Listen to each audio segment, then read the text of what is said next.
بسم اللہ الرحمن الرحیم۔ السلام علیکم۔ آپ دیکھ رہے ہیں ڈی ڈی پی انالیٹیکا۔ گوانٹانامو بے، آپ سب نے سنا، وہاں پہ امریکہ نے کیوبا میں یہ جگہ تھی جہاں ایک قید خانہ بنایا اور اس میں بہت سارے قیدی رکھے گئے جو کہ 9/11 کے واقعے کے ساتھ جن کا تعلق تھا یا وار آن ٹیرر میں ان لوگوں کو پکڑا۔ اس میں زیادہ تر مسلمان ممالک کے الجیریا، سعودی عربیہ، یمن، پاکستان، افغانستان، یہاں کے لوگ تھے جو وہاں پہ موجود تھے۔ ان میں تقریباً 60-62 کے قریب پاکستانی بھی تھے جو کہ وہاں پہ قید تھے۔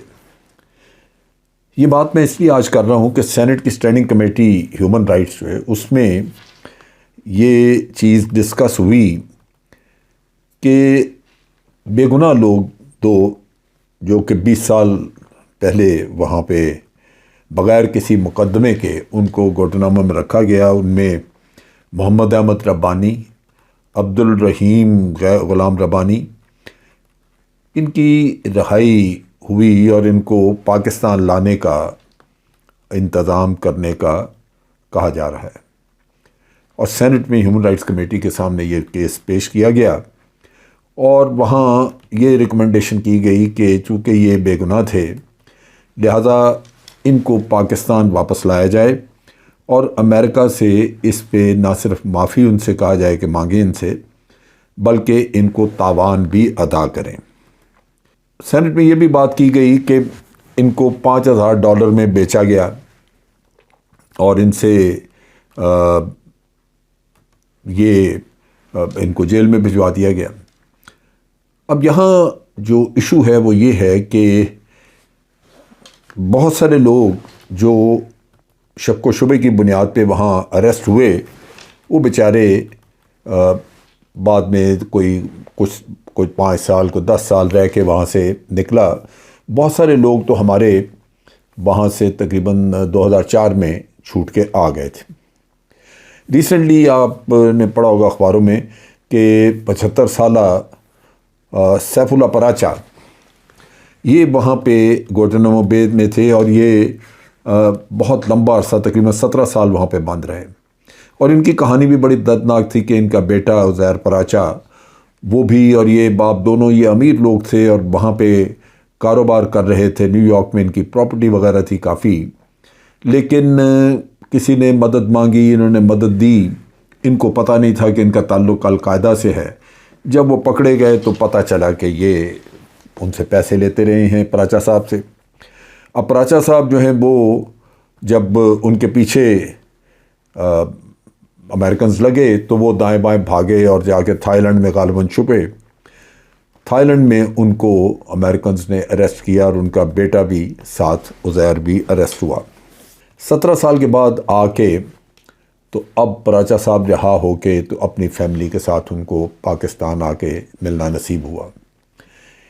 اس سے پہلے ان کے بیٹے کو عزیر کو 2020 میں، اس سے پہلے اس کا ٹرائل ہوا تھا، اس کو سزا ہو گئی تھی، جیل میں تھا، لیکن 2020 میں کسی اپیل کے نتیجے میں جب جج نے کسی نے دیکھا تو اس نے کہا کہ جن گواہیوں کی بنیاد پہ اس کو سزا دی گئی ہے وہ تو گواہی بیکار ہیں، ان میں تو کوئی بھی ایسا نہیں کہ اس کے اوپر اعتماد کیا جائے، اور وہی گواہ تھے جن کی بنیاد پہ سیف اللہ پراچا کو گوانٹانامو میں بند کر کے رکھا ہوا تھا۔ نتیجہ یہ کہ 2020 میں عزیر پراچا کو تو وہاں سے جج نے رہا کیا اور اس کو پاکستان واپس بھیج دیا، اور سیف اللہ اب آ کے مئی میں ان کی رہائی ہوئی جہاں سے ان کو پاکستان واپس بھیجا گیا۔ مئی 2021 میں ان کو کلیئر کیا گیا تھا، لیکن رہائی ان کی آ کے نومبر 2000 یہ بعد میں ہوئی ان کی اس سال۔ بہرحال یہ جب یہ رہا کرتے ہیں تو اس سے پہلے ان کا کیس ریویو کرتے ہیں، وہاں پہ ایک بورڈ بیٹھتا ہے اور وہ بورڈ یہ دیکھ کے کہتا ہے کہ جی یہ شخص اب امریکہ کے لیے کوئی خطرہ نہیں ہے، لہذا اس کو رہا کر دیا جائے، اور اگر وہ سمجھیں کہ جی یہ ابھی بھی اس کا کوئی خطرہ ہے تو پھر اس کو وہ دبائے رکھتے ہیں، وہ وہاں پہ اس کو قید میں رکھنا پڑتا ہے۔ جو صورتحال وہاں پہ ابھی جو لوگ چھوٹ کے آئے ان کے بارے میں جو پاکستانیوں کے ساتھ بیتی وہ بڑی حیران کن ہے۔ 2008 میں یہاں پہ آپ کو یاد ہوگا 2008 میں جب حسین حقانی وہاں پہ سفیر تھے تو ان کو ٹاسک دیا گیا کہ آپ گوانتانامو بے کا چیک کریں، اور انہوں نے چیک کر کے تو کہا کہ وہاں پہ صرف 8 پاکستانی رہ گئے ہیں، باقی سارے رہا ہو چکے ہیں۔ اب یہ جو رہا ہوئے لوگ وہاں سے، ان میں سے کئی لوگ جو ہیں وہ کوئی خوشاب کا رہنے والا ہے، کوئی جھنگ کا رہنے والا ہے، اور مختلف سٹوریز ہیں بعض لوگوں کی، انسان حیران ہوتا ہے۔ 2 لوگ وہ تھے جو کہ بالکل غریب غربا، جن کے پلے کچھ نہیں، مزدوری کی خاطر وہ غالباً افغانستان گئے ہوئے تھے۔ وہاں پہ افغان وار لارڈز نے ان کو دیکھا اور پتہ چلا کہ پاکستانی ہیں، تو ان کو اٹھا کے اپنے پاس قید کیا اور پھر امریکیوں کے حوالے کر کے امریکیوں سے پیسے لے لیے۔ یہ اس طرح کا کئی لوگوں کے ساتھ دھوکہ ہوا۔ کچھ تو باقاعدہ پکڑے گئے، لیکن سارے پاکستان سے نہیں پکڑے گئے تھے، کچھ افغانستان سے، کچھ باہر دوسرے ملکوں سے کہ جی القاعدہ کے ساتھ تعلق ہے۔ تو اس طرح یہ پکڑے جانے والے لوگ جو تھے بیچارے، یہ وہاں پہ گوانتانامو بے میں بند کر دیے گئے، اور ان کا کوئی پرسان حال نہیں تھا، اس وجہ سے کہ کوئی بھی مقدمہ چلا نہیں، کسی کے اوپر کوئی بات چیت، اور پھر لوگوں کی مشکلات کے وکیل نہیں کیے جا سکتے، پیسہ نہیں، فیملیوں کے ساتھ اگر کوئی پیچھے ٹھیک ٹھاک بھی ہے کھاتا پیتا تو فیملیز کے ساتھ رابطے نہیں ہیں۔ یہ وہ مشکلات تھی جن کی وجہ سے یہ گوانتانامو بے میں بیچارے پڑے رہے۔ یونائٹڈ اسٹیٹس کا جو ڈیفنس ڈپارٹمنٹ ہے، اس نے شروع میں جب اطلاع دی تھی تو انہوں نے کہا تھا کہ جی 60 پاکستانی ہیں، لیکن میرا خیال ہے 62 یا 63 کے قریب تھے جو کہ گوانتانامو بے میں بند تھے۔ اب یہ جو ڈیٹینشن کیمپ ہے گوانتانامو بے کا، یہ جنوری 11 2002 کو کھولا گیا تھا اور ابھی تک یہ بند نہیں، حالانکہ اوباما نے یہ کہا تھا کہ اس کو بند کرنا ہے، اور بند کرنے کے لیے کوشش کی جا رہی تھی کہ مختلف قیدیوں کو ایویلیویٹ کیا جائے اور ان کو ان کے ملکوں کے حوالے کیا جائے۔ بعض سعودی عربیہ کو واپس کیے، بعض الجیریا کو واپس کیے، پاکستان بھی کچھ پاکستانی واپس آئے۔ 2004 میں امریکہ کے سپریم کورٹ نے یہ رولنگ دی تھی کہ جی وہاں پہ آپ لوگوں نے جو بند کیے ہوئے ہیں لوگ، ان کو کسی نہ کسی بورڈ کے سامنے پیش ہونا چاہیے تاکہ وہ اپنی کو صفائی دے سکیں، یہ نہیں کہ آپ ان کو وہاں رکھیں اور نہ کوئی صفائی پیش کر سکیں نہ کچھ۔ لہذا اس کے بعد کچھ 2004 کے بعد شروع، اور 2004 میں زیادہ تر پاکستانی وہاں سے چھوٹ کے آئے۔ اب سپریم کورٹ نے امریکن سپریم کورٹ نے جو ڈیٹینشنز کے بارے میں انہوں نے جو حکم دیا، اس میں یہی تھا کہ کم از کم ایک چانس ہر آدمی کو ملنا چاہیے کہ وہ اپنا مدعا بیان کر سکے، بتا سکے کہ کیا ہے۔ سو ٹریبیونل بنا دیے گئے، ان کے سامنے لوگوں کو پیش کیا گیا۔ سپٹمبر 6 2006 کو امریکہ کے پریزیڈنٹ جارج ڈبلیو بش نے اناؤنس کیا کہ جو 14 ہائی ویلیو ہیں ان کے قیدی جو رکھے ہوئے ہیں، انہوں نے ان کو سی آئی اے کی کسٹڈی سے لے کے تو ملٹری کسٹڈی میں دے دیا جائے۔ چنانچہ وہ گوانتانامو میں ملٹری کسٹڈی میں چلے گئے۔ ان میں کچھ پاکستانی بھی شامل تھے، وہ زیادہ تکلیف میں رہے کیونکہ یہ جو پاکستانی چھوٹ کے آئے، انہوں نے آ کے تو اپنی مشکلات بتائیں۔ پھر سپٹمبر 7 2008 کو یہ حسین حقانی صاحب کی سٹیٹمنٹ تھی جس میں انہوں نے کہا کہ جی امریکہ میں ابھی جو پاکستانی ڈیٹین ہیں وہاں پہ گوانتانامو میں، وہ صرف 5 ہیں، وہ غالباً 6 تھے، اس وقت انہوں نے 5 کا کہا، باقی انہوں نے کہا جی چلے گئے۔ اس میں اس وقت جو 5 تھے ان میں عمار البلوچی، بلوچستان کا بلوچ تھا ایک، کوئی ماجد خان، عبد الربانی جس کا اب جو چھوٹا جس کا ہم بات کر رہے ہیں، محمد احمد، غلام ربانی، یہ 2 ربانی جو ہے، عبد الربانی اور غلام ربانی، یہ دو ہیں جن کا کہ سینٹ میں کیس بھی اٹھایا گیا.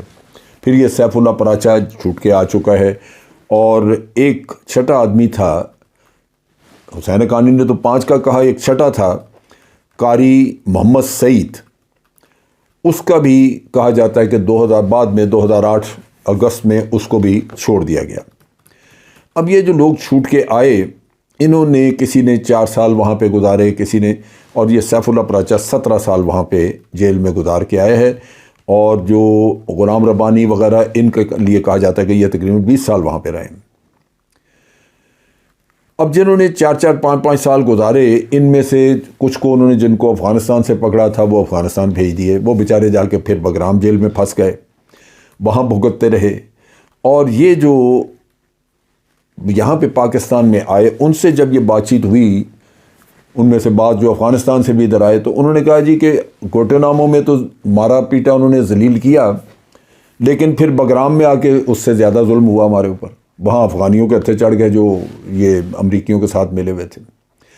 اس طرح لوگوں نے بڑی تکلیفیں اور بڑا ظلم برداشت کیا. پاکستان واپس پہنچ کے لوگوں نے اللہ کا شکر ادا کیا کہ وہ ریپیٹریٹ ہو کے اپنے گھروں میں واپس آئے ہیں، لیکن جو کہانیاں انہوں نے سنانی شروع کی، مثلاً ایک نفیسی، ایک غالباً خوشاب کا آدمی تھا جس کو گوٹانامو بے میں تھا، اور اس کو وہاں سے جب رہائی ملی تو وہ اس نے آ کے شکایت کی. اس نے بتایا کہ جی ہمیں بڑا زیادہ ٹارچر کیا جاتا تھا، اور امریکی جو ہیں وہ انہوں نے ہماری داڑھیاں صاف کر دیں، شیو کر دی، اور منہ پہ تھوکتے تھے. ایون قرآن کریم وغیرہ اگر ان کے پاس تھا کسی کے تو اس کی بے حرمتی کرتے تھے. سو ایسی چیزیں ان لوگوں نے آ کے بتائیں جو انتہائی تکلیف دہ تھیں. پھر جیسے میں نے کہا کہ یہ دو لوگ جو جن کا بالکل ہی غریب غربا تھے، جن کو افغان وار لارڈز نے بیچ کے امریکیوں کو دیا، یہ دو یہاں پہ تھے جن کا انٹرویو وغیرہ کر کے مختلف اخباروں نے کیا، تو اس سے پتہ چلا کہ ان بیچاروں کے ساتھ یہ ہوا کہ وہاں افغانستان سے یہ بیچے گئے. لیکن شک یہ ہے کہ کچھ اور بھی لوگ اسی طرح وار لارڈز نے جہاں افغانستان میں پاکستانی کام کرتے تھے، ان کو بھی وہاں اسی طرح بیچا گیا. سو تقریباً یہ جو 60 تھے، اس میں سے جو 8-7 رہ گئے، پیچھے 6-7 رہ گئے تھے، وہ سارے رہا تو ہو گئے. آخر میں اس میں سیف اللہ پراچا تھا. لیکن ان لوگوں کے کسی نے یہ تحقیق نہیں کی کہ یہ کیوں بھیجے گئے، پکڑے گئے، ان کو کس نے پکڑوایا، جس نے پکڑوایا اس کو کیا سزا ملی یا اس کا ہونا چاہیے تھا. پھر یہ کہ ان لوگوں کی کوئی مالی امداد، امریکہ سے کسی نے تاوان نہیں مانگا اگر کوئی بے گناہ وہاں پہ پکڑا گیا. اب سینٹ میں جو بحث ہوئی اس میں یہی ہے کہ تحقیقات بھی کی جائیں کہ ان کو پکڑوانے والے کون تھے، کیا انہوں نے پیسے لیے، اور اگر امریکہ کے پاس رہے اور مقدمہ کوئی نہیں چلا، سزا کوئی نہیں ہوئی، اور یہ اسی طرح لوگوں کو رکھ کے انہوں نے کئی سال ان کے اوپر ظلم کے پہاڑ توڑے اور ان کو واپس کر دیا، تو اس صورت میں امریکہ سے تاوان مانگنا چاہیے. اصل چیز یہ ہے کہ یہ سارا کھیل جو وار آن ٹیرر ہوئی، اس میں پاکستان نے بڑا نقصان اٹھایا. یہ 60 لوگ بیچارے یہ تو برباد ہوئے، ان میں سے جو 17 سال رہا یا 20 سال رہے وہ تو بالکل ہی بیچارے غارت ہو گئے. لیکن اس کے ساتھ ساتھ پاکستان کے 70-80 ہزار لوگ اس دہشت گردی میں مارے گئے. اگر ہم جنگ کا حصہ نہ ہوتے تو ہمارے ہاں ٹیررزم نہ ہوتا. یہ ٹیررزم ہوا اسی وجہ سے کہ ہم اس جنگ کا حصہ بنے، لہذا ہمارے اپنے لوگ جو تھے، جو آج دن تک TTP بنی، وہ ہمارے خلاف لڑنا شروع ہو گئے. امریکہ ہمیں یہی کہتا ہے کہ جی ہم نے آپ کو اتنے پیسے دیے، یہ کیے وہ کیا. بھائی یہ جو 80 ہزار بیچارے لوگ یہاں شہید ہوئے، اصل چیز تو وہ ہے ان کے لیے پیسہ مانگے. حکومتوں کو چاہیے تھا کہ ان سے امریکن سے کمپنسیشن مانگتے. ان میں سے بعض بیچارے، کوئی ریڑھی بان مارا گیا، کچھ اور، جو اکیلا اپنے خاندان کا کفیل تھا.